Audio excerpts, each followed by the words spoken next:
La gratitude provoque un souci de don de soi et fixe comme objectif à atteindre la communion. Afin d'atteindre cet objectif, il existe 4 stratégies comportementales principales. En premier lieu, l'intimité avec celui pour lequel on a de la reconnaissance.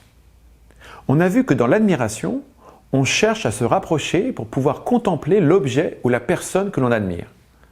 Dans la gratitude, on recherche un degré de proximité plus grand. C'est pourquoi je parle d'intimité, de rapprochement intime et non plus de rapprochement contemplatif.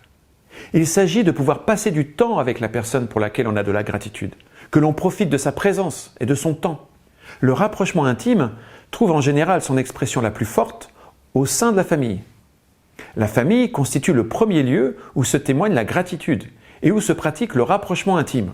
Les réunions de famille n'ont d'autre but que de vivre un moment de communion, de passer de bons moments ensemble et de jouir du seul plaisir de la présence des autres membres de la famille. Deuxième stratégie comportementale, la fraternité. Dans la gratitude, le désir d'amitié est encore plus fort que dans l'admiration, car il ne vise pas l'excellence, mais la communion. Ceux qui partagent une gratitude mutuelle ou commune ne veulent pas être uniquement des amis, mais ils souhaitent devenir comme des frères. Ils tendent à se considérer comme des frères. La fraternité signifie tisser des liens affectifs profonds et solides, comparables à ceux qui unissent des frères et sœurs, afin de faire de plus en plus corps et de former une famille élargie. La fraternité se crée par le recours aux dons mutuels sous toutes ses formes, et notamment par le service, le dévouement, ainsi que les sentiments de responsabilité et de solidarité réciproque. Troisième stratégie, la fécondité. Lorsque l'on est dans la gratitude, on se reconnaît un devoir de fécondité, c'est-à-dire un devoir de se donner aux autres.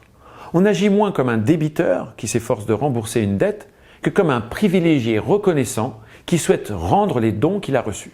Quatrième stratégie, l'attachement à un parent. Plus l'on reçoit de dons d'une personne plus âgée que soi, et plus la relation avec elle tend, sous l'effet de la gratitude, à devenir filiale. On tend de plus en plus à considérer son bienfaiteur comme une sorte de père spirituel ou de mère spirituelle.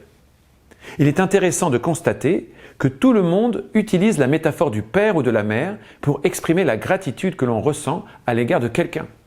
On dira d'un chef pour lequel on a beaucoup de gratitude qu'il a été comme un père pour nous. Et tout le monde comprend ce que cela veut dire. Donc, en résumé, 4 stratégies sont à notre disposition lorsque l'on est reconnaissant pour nous permettre d'atteindre la communion.